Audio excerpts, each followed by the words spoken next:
So let's get going. Just a recap on what we did last week. We looked at sort of why people be engaging with the content and how to position you as an authority figure. What we discussed is if you can put content out there that shows people things that they didn't already know and that they have an interest in, they'll engage with it. Okay.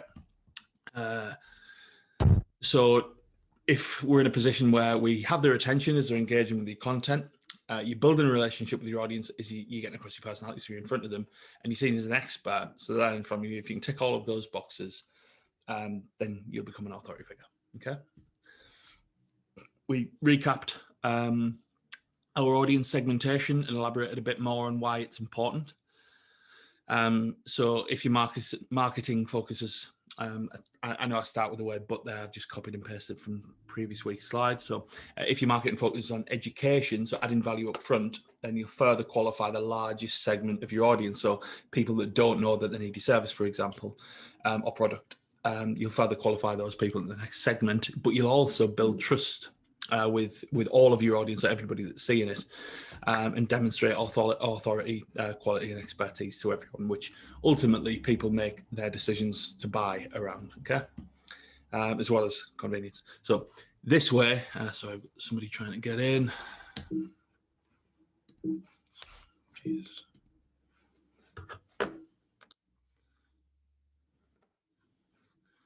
Sorry about that. I'll go back. There you are. So this way, you'll be increasing the qualification of all of your audience and reducing your dependency on customers that make their decision to buy from you based on price and convenience. So we went into that in quite a lot of depth. So the customers that let's get rid of them arrows out of the way. The customers that effectively that are buying from you because of price and convenience, are they likely to return? Less so than people who are buying from you because of quality and trust. So therefore, the lifetime value of your customers that are making the decision to buy from you because of quality, trust, and ultimately your authority, they're worth far more to you than people who are basing their decision around price and convenience. That's not to say that we ignore those that want to make the decision to buy because of convenience.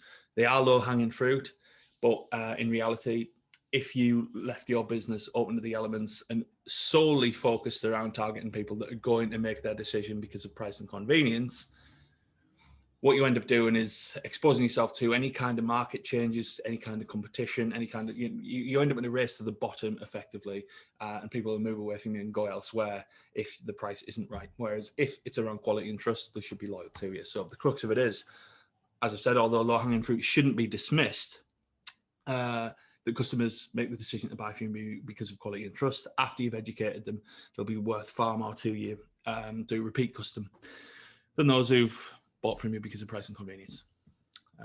So to summarize, build authority by gaining trust and educating your audience. Use social media and other marketing channels to get across personality, whether your own or your brand's, okay?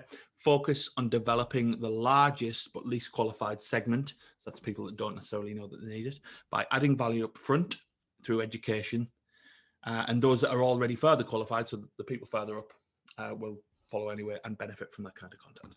So, homework review. So, I don't want to see the content necessarily, but do people want to jump on and explain what kind of content they've done? I know Owen typed in the chat. So that he put a blog together, so I will have a read of that. Does anyone else want to jump on and explain kind of what content they've put together? For those of you that have. I'll send you it via video, via email if I can. Cheers, I'll appreciate that. Anybody else? I did a video about the colour wheel, just because I'm an artist. It was a random one. Awesome. What did you go into there then? So I just told them about it's only about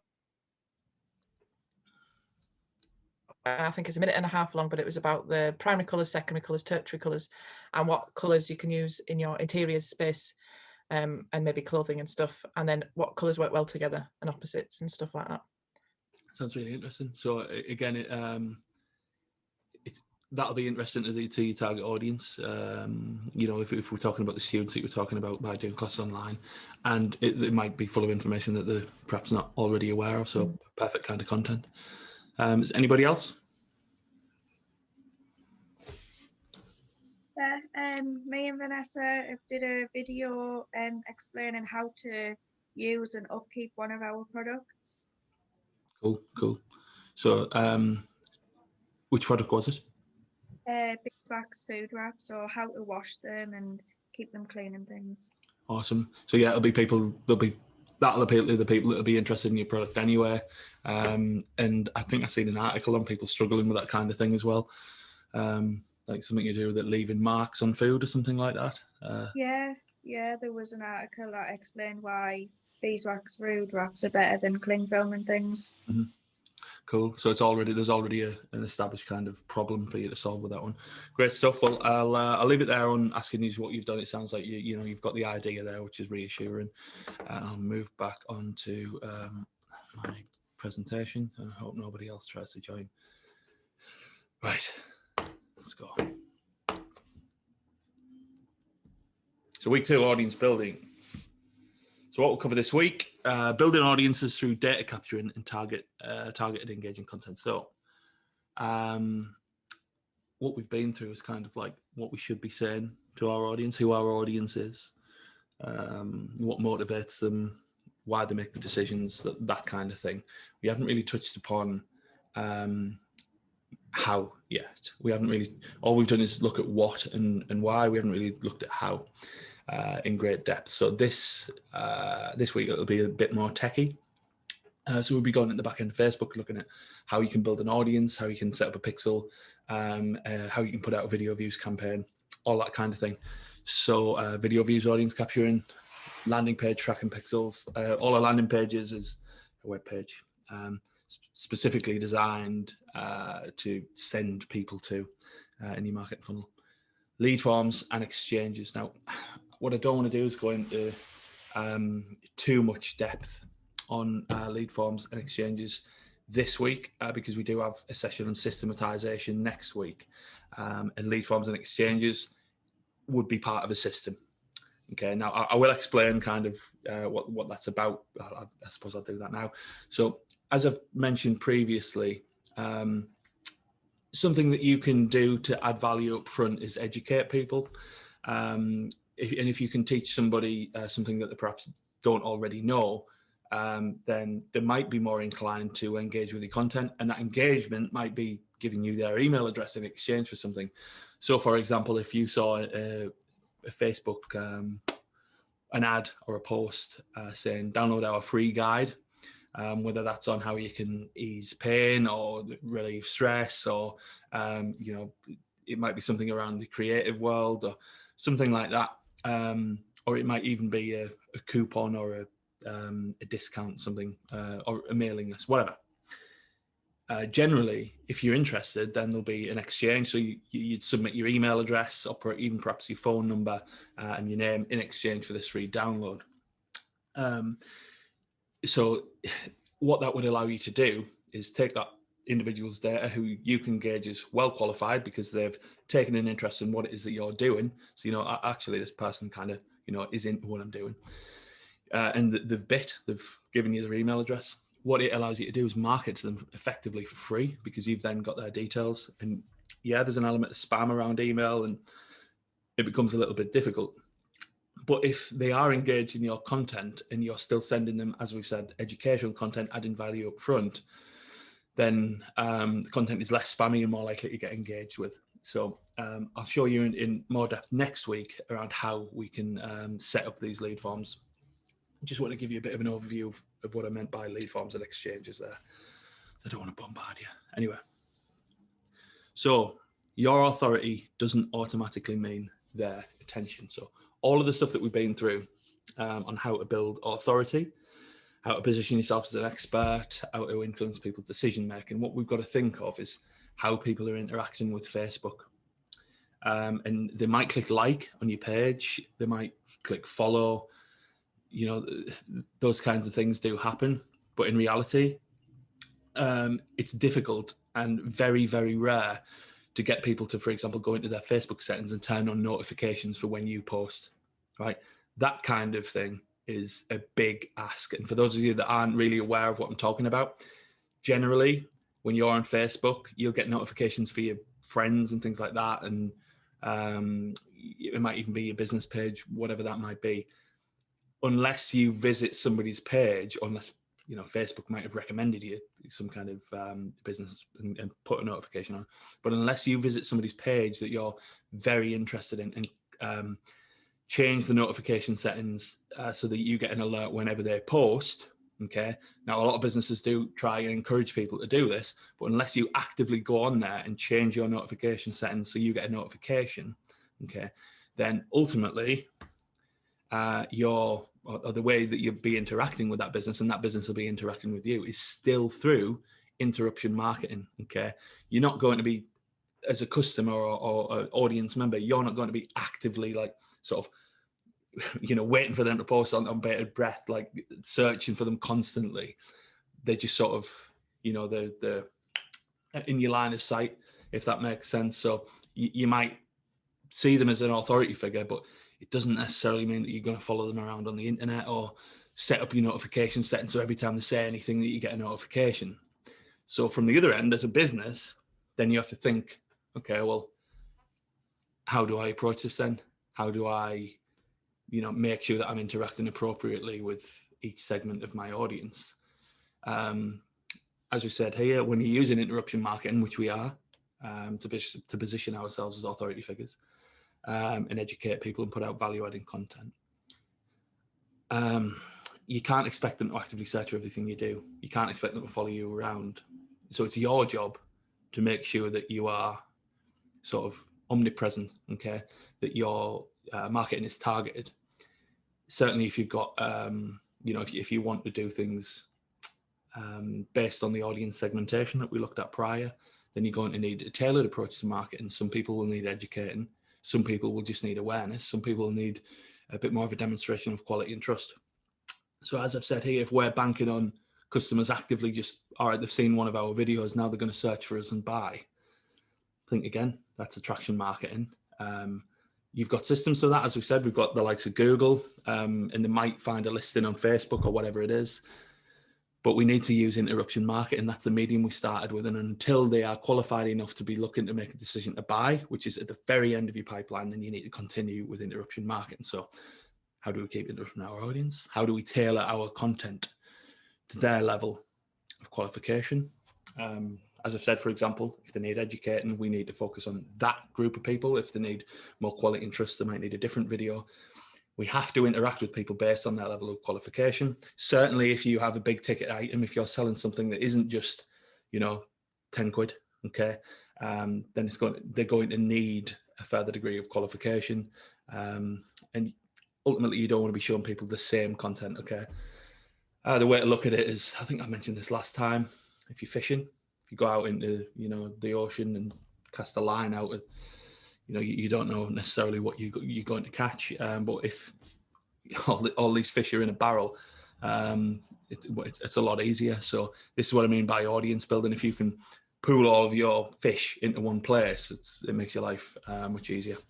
It's probably a bad analogy, but I'll think of a better one for another time. And just a recap of your qualification segments. So as I said before, your attraction marketing, your Google, where they search for you and things like that, that's only really going to attract people at one end of the spectrum there, the darker green, people who are ready to buy. And you post on Facebook that say, buy this, or I'm here, use my service. Again, really, the only sort of interaction or engagement you're going to get with that, the only purpose it serves is, yeah, it reminds people that you're there. But does it shift anyone up the qualification segmentation spectrum? Does it further qualify anyone? No. In fact, it pisses people off.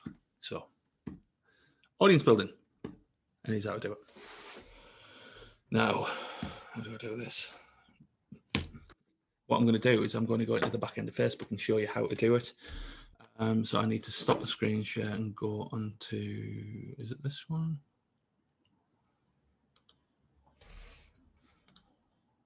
It is. Right. So business.facebook.com.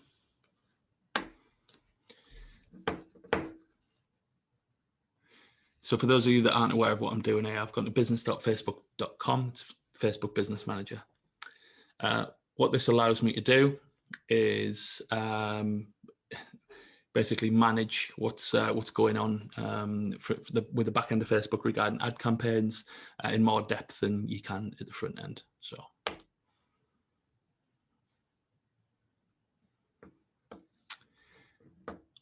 what we'll look at first, I think, is video views. Okay, so the way to achieve video views would be through setting up an audience. But in order to get those views and get people actually watching your video, then you're going to need an ad. So what I'll show you off the bounce is how we can achieve that, how we can set up a quick ad to get people watching a video of ours. Okay, so what I've done, just as a recap, I've gone into my Facebook Business Manager. I've clicked on Ads Manager. Okay, you may need to set up your own Facebook Business Manager if you haven't got one. And then I've clicked Create a Campaign. Now, these are the types of campaign that we can run. Now, some of these words will look familiar because we spoke about them in some depth in the course already. What we're going to be going for here is video views. Okay, so we'll click that. I'm not going to name it because we're not going to use it, but I'll click Continue. So here is where we sort of set the ad up. Okay, we choose well, who we're targeting, what we're showing to them, and what the sort of automated like artificial intelligence systems will do. So A/B test, all that means is it's like a split test. So what it allows you to do is, if you're unsure of which creative to use in an ad or which copy to use, like which writing to use at the top of an ad, which image, whatever it is, you can A/B test or split test and run two ads to the same audience at the same time. It might even be that you run that you want to split test the audience, so you run the same ad to two audiences to see which one's better. So ultimately, it allows you to gain intelligence around your marketing. We'll go into that in more depth later on, not today, another day. Anyway, budget optimizations, further artificial intelligence from Facebook. I'm just going to ignore that for now, though. We don't need that. So immediately we can set our budget. Sorry, I'll just let Dan in. Yeah, immediately we can set our budget. So I'll just change that to 10 quid. Okay, you've got a start date. Now, so this is the important bit. So based on our first call, I would hope that you all have an idea of who you kind of want to speak to here. You know, what you want to, you know, what their age is, all of that kind of thing.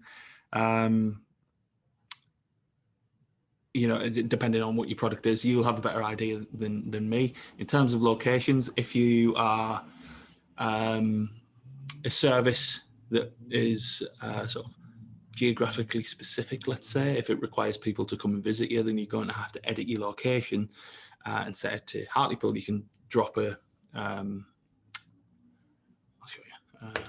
So we can drop a pin on where we want to be. So if we zoomed into Hartlepool, for example, we can drop a pin there and change the radius if we think that's too large. You can do that sort of thing. You can get really specific if you want to, and not more than 1 kilometer. But yeah, so that's how you'd affect your geographical location. You've got your age, you've got genders, and then you've got detailed targeting. So this is Facebook's intelligence. This kind of looks at how people behave and allows you to target them based on that. It's not just Facebook's data as well, so they have other third-party data, but let's take a look. So if we wanted to target parents, well, there we go. So you can get quite specific with the ages and things like that. So things, if you want to target a specific job title, so let's go for marketer. Let's say I want to target people who are running Facebook page, like business manager pages, who manage Facebook marketing pages. I can go for business manager. See if that works. Page, Facebook. Try this. So Facebook business page admin, for example, is a good one. Facebook page admin, a little bit different, is focus on content, but let's go business page admin. We can add these kind of targeting options in, okay? I'll let you play around with that. You spend hours doing it, but yeah, keep an eye on your reach and your audience size as well. Facebook sets that up for you, estimated daily results based on your budget and your audience, which includes your location, age, all those details. Now, placement. So this is quite important. So if you think about how people interact with videos, and if you're wanting to put an ad out there, if you take a look, Facebook offers all of these different sort of areas that you can have your video ad shown. And we say from the get-go that, for example, showing your well, you can't show it in Messenger, but the in-article video, so people who've clicked on a link to read something and then see a video across where they're trying to read, it's spam. So turn it off. They don't engage with it. Okay. Third-party apps and sites. Nope. Search, get visibility. So nope. Again, if people are searching, it's attraction marketing, they're looking for something very specific. What you don't want to be doing is trying to interrupt them while they're searching actively for something. So they don't even know why that exists. All right. Quickly capture people's attention while they're watching videos. So in-stream videos, you know how that works. So if you're scrolling through, videos, you might see another video in there, if that makes sense. So we can keep that one on. Stories. Yeah, people tend to skip through them, but depending on the format of your video, you can still advertise in stories. Certainly not Messenger. Facebook news feed, yeah. Instagram feed, yeah. But video feeds is the one. Okay, so people might get a bit sort of annoyed with the in-stream ones where you're kind of interrupting people's videos. But if you're saying something interesting, that's where I've found myself kind of listening to people. Like, although you are waiting for the rest of the content that you are watching, if it's something interesting, you might save it for later. So I wouldn't necessarily turn that off. But this is the so you can turn Instagram Explorer off as well.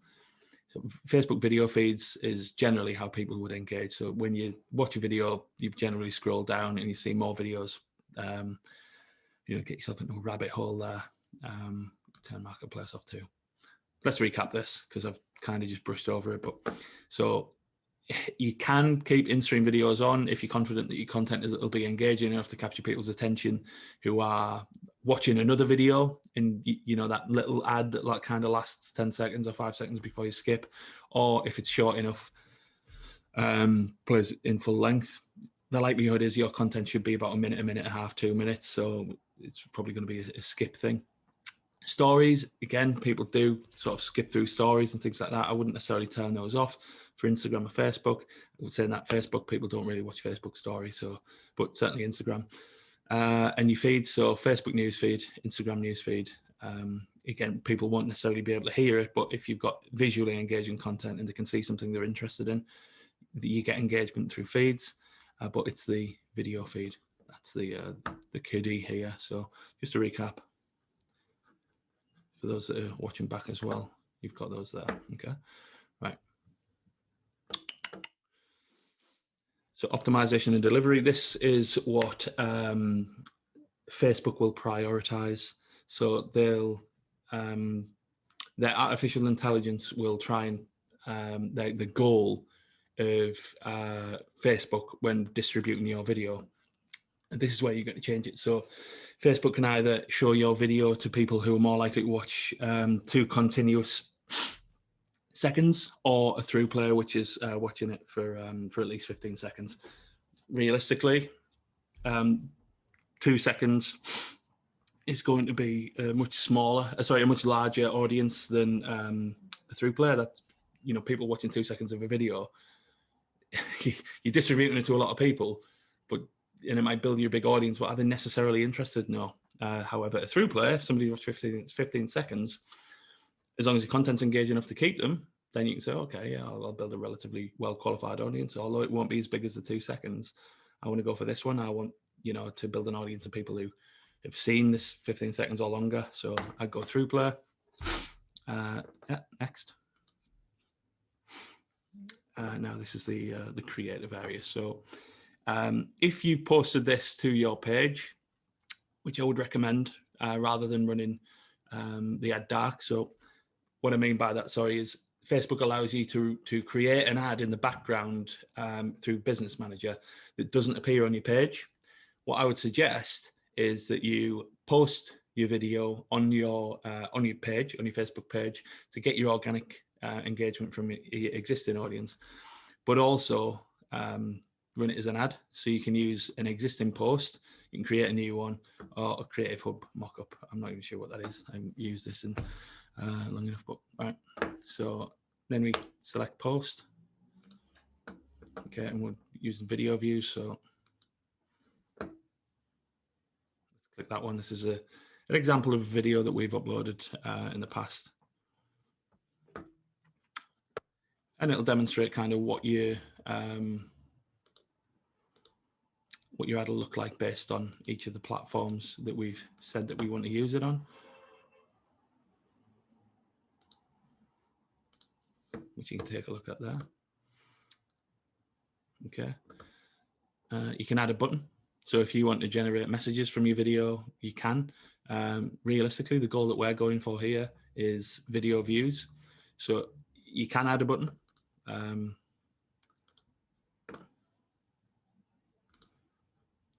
To generate messages if you want, or send people out to a website. However, I wouldn't recommend doing so necessarily, sending people away from Facebook.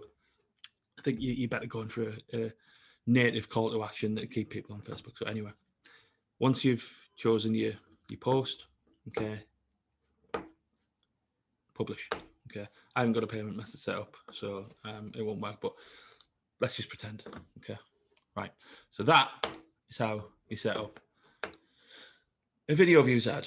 As I said, I'll be distributing this recording after the call, so you can go back over and refresh if you didn't make notes or whatever. But right, now the next bit is how to capture an audience of the people that have viewed your video.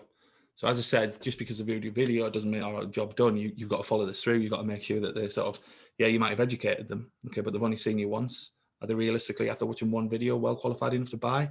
No. But are they sort of, now looking at you as an authority figure? Yes. Are they better qualified? Yes. So you've got to make sure that you kind of follow them around a little bit. And a good way to do that, or an important way to do that, is to build an audience, okay? So if you're putting an ad out for video views and you're not doing this, then you are mad. So create an audience. Now, just to explain, Facebook have an awesome feature called lookalike audience.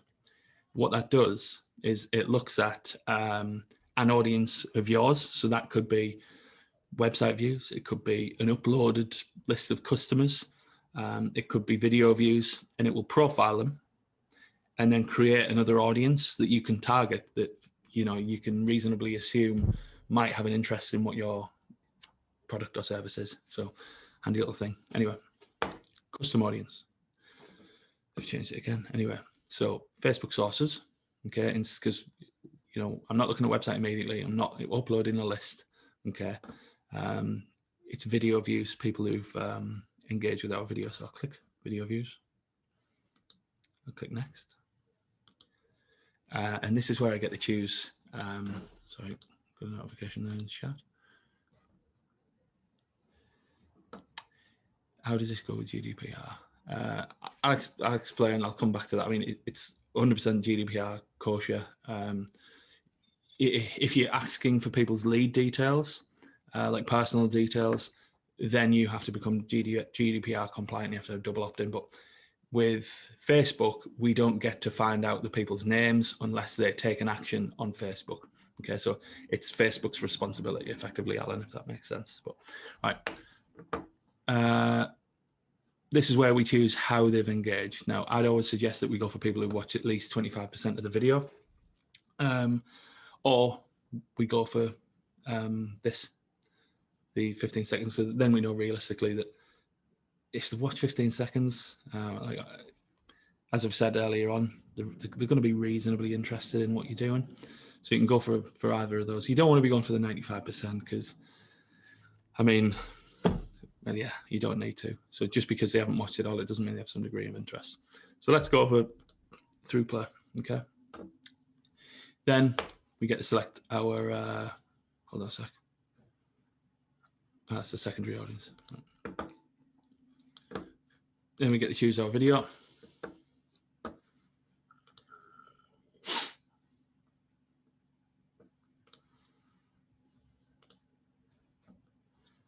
Come on, man.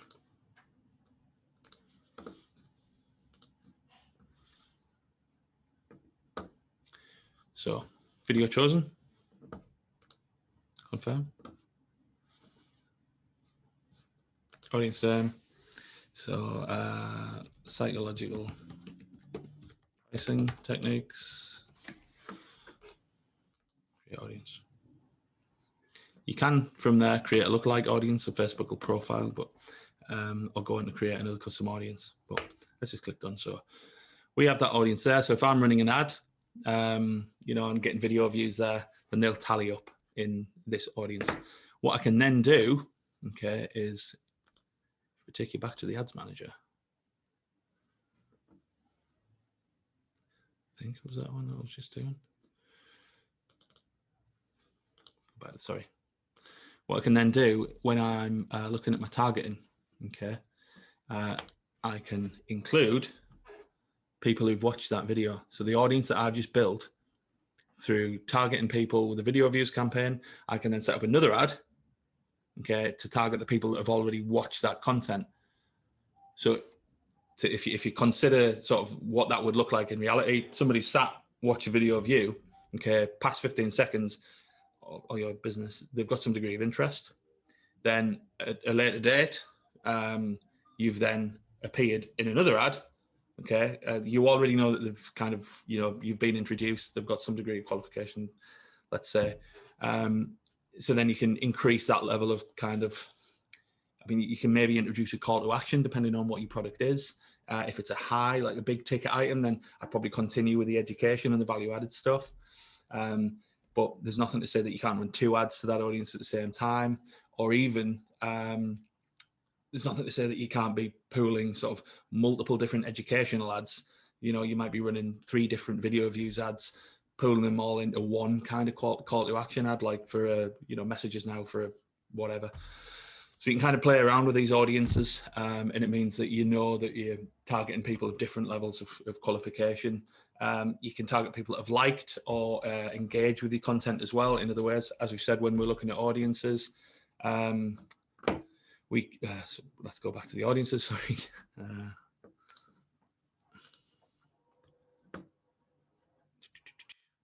When you're looking at audiences,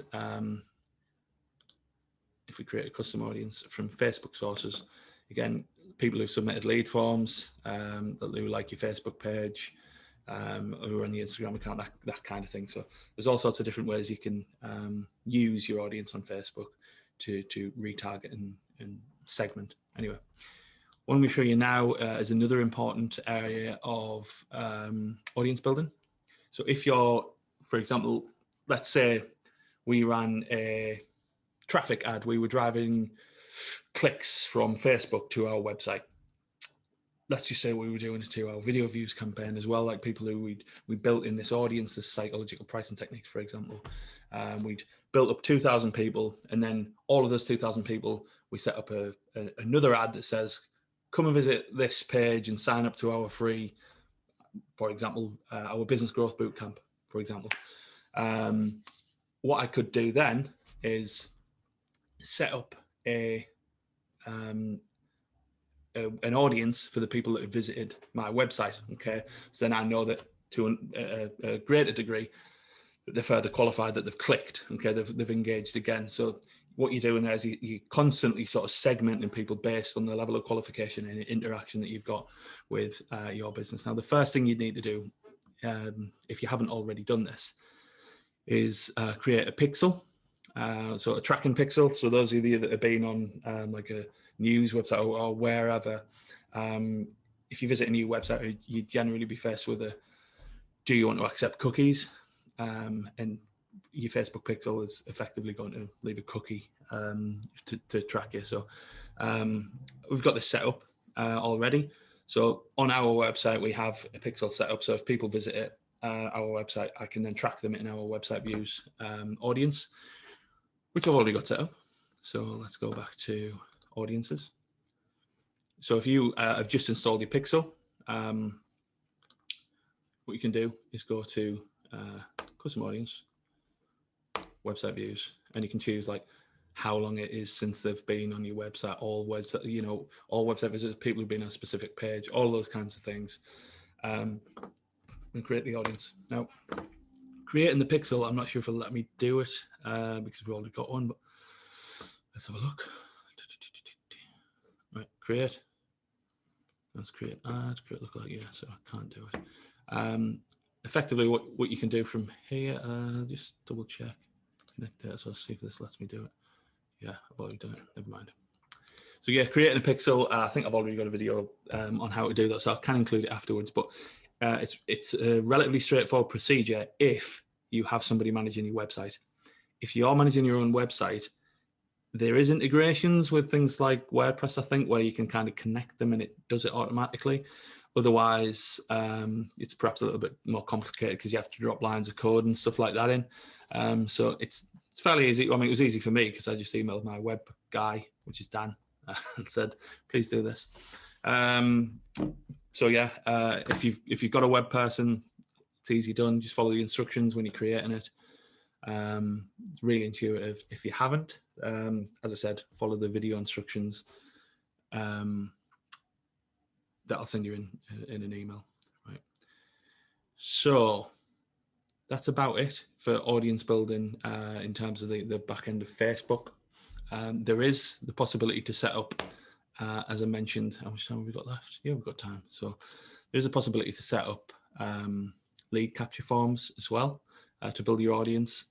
I wanted to go into it a little bit in more detail next week, but sorry, I'll just check my chat. Dan McGovern, what standard CMS platforms? Yeah. So as Dan said, most standard CMS or shop platforms. So Shopify and BigCommerce now have an easy install tool. So I'm just going to show you how to set up a lead gen ad.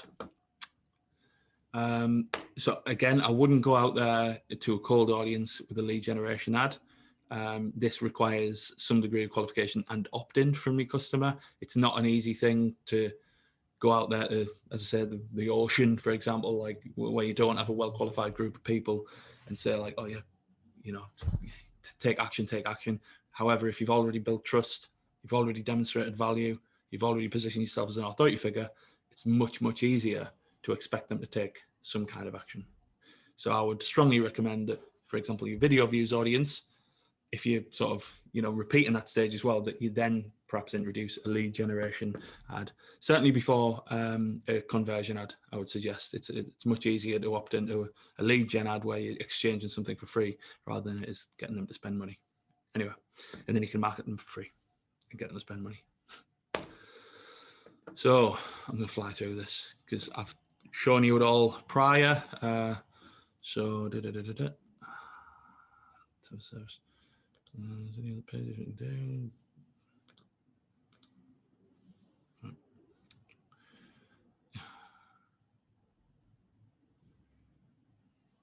Okay, so I haven't accepted Facebook's terms of lead generation. We can do that later. I think for the purpose of what we're doing, we should be okay. So click next. Okay. So, and again, for the purpose of this, well, let's create an ad from scratch. So you can have a photo or a video that you can upload, which you can choose here. So as I said, create an ad. We can have a carousel ad. You'll have seen these before where there's multiple different images, which you've got control over what the images are, what sort of landing pages they lead to. But let's just stick with a single photo or image. You can change the media there. So if you want to change the image or edit it, you can create a video and upload a video. So what we got? Looks a bit confused with the different branding, but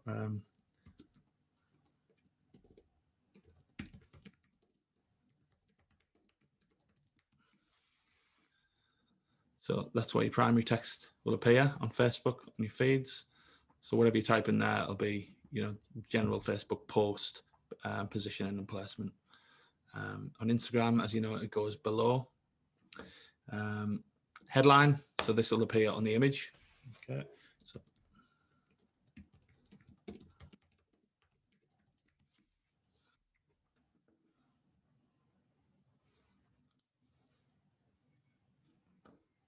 sorry.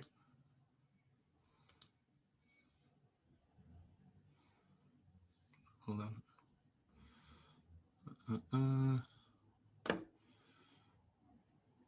So we're in the lead generator. Maybe I need to set up a lead form. Sorry about this. Let's put in get offer as the call to action. Description. Let's remove that. So add an option is a variant. So if you wanted to have different variants of headline, you can add another option for that.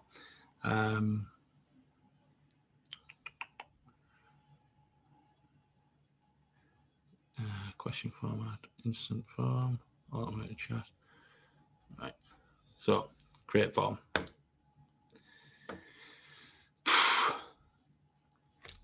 So from the get-go, you can choose to opt in for more people or higher intent. You can modify these almost completely as well. So you can use the image from your ad, you can change the image. So what this is if they click on your ad, they'll be asked to fill in a series of their details. So you'd be advertising something like, in this instance, as I said, psychological pricing, download our free guide on psychological pricing, the 5 tips that you can, blah, blah, blah, that kind of thing. Anyway, so you can upload an image that might be relevant or different to your ad. As it's the greeting, you can say like, get your free guide below. You can write a short description in there.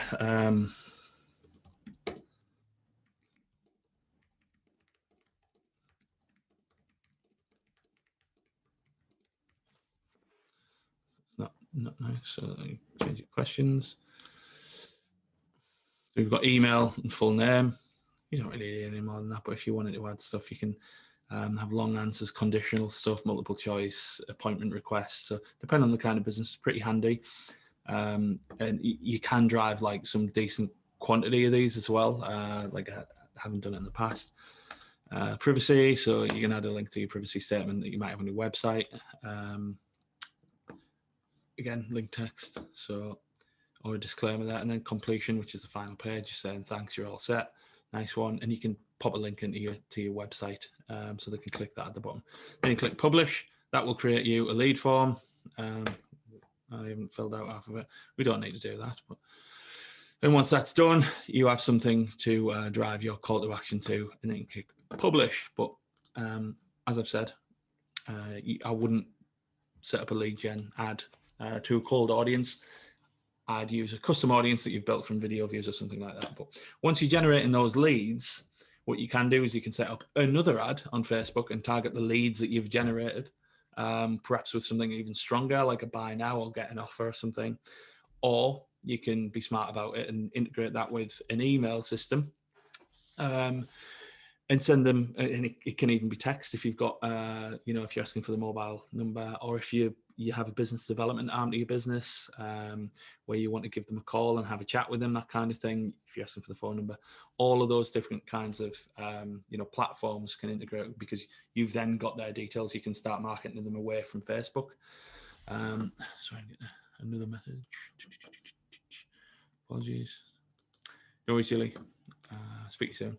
So yeah, that's audience building. That's how you can use, Facebook's intelligence to segment your audiences appropriately, send tailored messages to each of them, start stacking them on top of each other and getting creative and making sure that you're not asking too much of people before they're qualified enough to actually take an action. What all of that means in practice is you're not wasting budget, okay? Because if you're throwing money at campaigns, asking people to take an action and thinking, oh, why aren't they doing it? It's because they're not well qualified enough. So you have to go back and go, right, okay, what am I going to do? I'm going to spend more money on the video views campaigns. Now, video views campaigns very cheap. You're looking, you know, I think something like 3 pence. It might have gone up because of, you know, market saturation and all that. The fact that loads of people use video now, but you're looking about 3 pence for a video view, depending on your length. Like, you know, if your video is 10 seconds long, it's different, but I think it's 15 seconds is about 3 pence. So if you're doing that, you're qualifying more people, you know, you're building an audience. You're not throwing like the odd £2-3 at trying to get somebody to take an action on your website. Like a lot of people do that. You know, you'll have seen a load of ads saying click this and it'll take you to a different website. Build your audience, qualify them first, and then introduce your call to action. And again, different calls to action. Call to action is asking somebody to take an action, for those of you that weren't aware. Different calls to action are stronger than others. So asking somebody to spend money is a lot more, requires a lot more qualification than, you know, asking somebody for their email in exchange for a free report, for example. So, yeah, hold on. Would you use a lead form to give people information how to use products? As in download a free guide and 10 top ways. Yeah, absolutely, yeah. I mean, you can use a lead form on Facebook, you know, to get the details, and then you can email it. You can set up an automated email funnel, which I'll go into next week. So as soon as they give you the lead details, then you can have a system that automatically flies off this PDF report, for example, that you've produced. Some people have like free downloads on the website. Some of them don't even ask for an email. Some of them just depend on pixels. Personally, wouldn't do that. And certainly, if you're going to advertise, it's going to be more expensive to send people to Facebook, because it's not Facebook. It's to your website from Facebook, rather than just use Facebook's feature. You're looking like, as I said, a couple of quid to send somebody to your website from Facebook in a traffic ad. Facebook wants to keep them on Facebook, so that's why your lead, you know, the cost per lead is going to be much sort of lower than your traffic. So you'll have more success as well. It'll be cheaper. So I would strongly recommend using Facebook's native lead form generation rather than using bespoke ones on your website in this instance.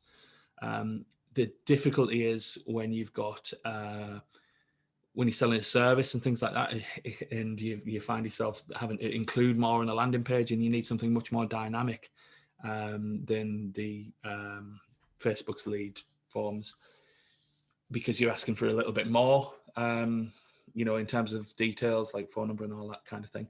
Then it perhaps is better to send people to your website and stomach that. But as I said, that's for big ticket items. When people are paying 500 quid, like for a service, then you can stomach the 2 or 3 quid for a click. Anyway, I'm going to stop talking techie and start opening up and asking you some questions, or allowing you to ask me some questions, and then we'll have a look at homework.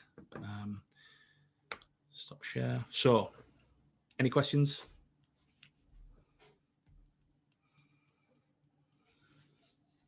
It's a bit of an overload. Is it all right? It's not a question. It's just to say that that was really, really clear, because for me, I've been doing Facebook ads and just like boshing out 20, 30 quid, not thinking about, and just doing it cold to cold audience. Now that you've said that, I know the technical term.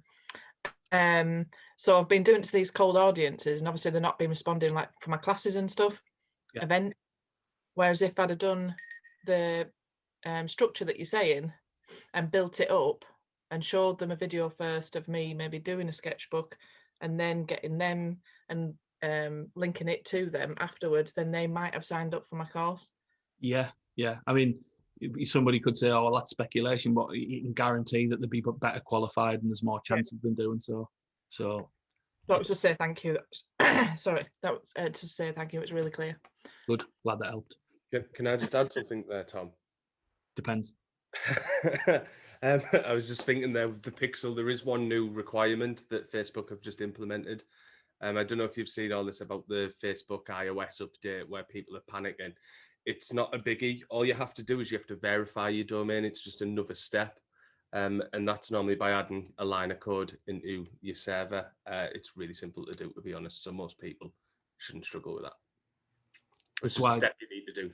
That's why Dan's the the guy who does the website stuff. Because I mean, I haven't even used Facebook Ads Manager for about 3-4 months probably. So I'm glad it went well there.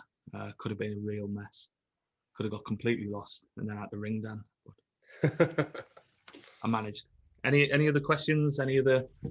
I know Alan mentioned GDPR. Just to touch upon that again. So when it comes to the lead form stuff, there is an opt-in there, and there's a privacy policy and all of that stuff. So Facebook put those things in place to allow you to do it. They recently changed their own privacy terms in Europe, which stopped you being able to run message ads to generate messages directly to your Facebook, which is a pain in the backside. So they are on it, and they're pretty ruthless. Like, I don't know how many businesses that will have affected. It was like at the end of last year, but yeah, they pains in the ass with the privacy stuff, to be honest. So they're hot on it. Just to add to that as well, there's talks, and I'm not getting political here, but there is talks that the government are looking to already rule out GDPR, and it will play in businesses' favour more so. So that could be a good thing, and mail stuff could come back. I've got a question. I'm just thinking, would you recommend boosting posts or like creating an ad from scratch? Yeah, so boosting posts is easy for people who don't know how to create ads. So if you go and use Ads Manager, you get far more intelligence. I know they have added a few things to kind of make it a bit similar and all that stuff, but yeah, you use Facebook Business Manager. Just keep everything in there. Boosting posts it's like a way to get people who, as I said, get people who want to spend money on marketing, perhaps don't know how to use the back end. It's quick and easy, so it's bang, done. I've got your money, and then I'm going to fucking waste it, says Zuckerberg. Anyway, so yeah, no, I wouldn't recommend that. Any more? Cool. So, homework. Where am I? That's because I've minimized it, I think. Right, there we go. Share screen. It's filling.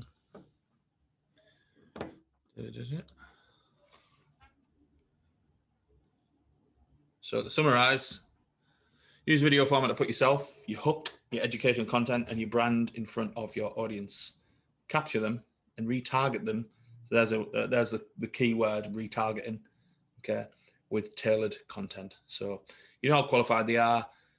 You can experiment, like if you want to start off with one video, then go for a call to action, try and generate leads or get people to buy or visit your store or whatever that might be, or your website, try it. If it's not working, go back to the other end. So you need either there's a problem with your content, or you need more. Simple as that. So homework. Run a video views ad and capture people in a video views audience. If you've got a website, get your pixel set up. If you don't, then you can't. But yeah, if you haven't got a website, I think, yeah, probably for the next seminar, next week, when we're talking about systematization, it'll become more clear how like websites play into this. I mean, they might seem a bit archaic when I'm talking about social media and how people make the decisions and all of that kind of thing. But ultimately, a website is like a hub where you're effectively kind of driving and managing people and all of that kind of thing. That's where your legacy lives. That's where people who use attraction marketing will go back to. So although we are talking about front end influence education on social media, we've got to get people back to a website. So yeah, that's still absolutely essential in terms of marketing funnel. I know some people get away without them and stuff, but if you're, trying to scale or grow your business, you need one, and a decent one. But yeah, so that's homework. Any specific questions around homework, or is that pretty clear?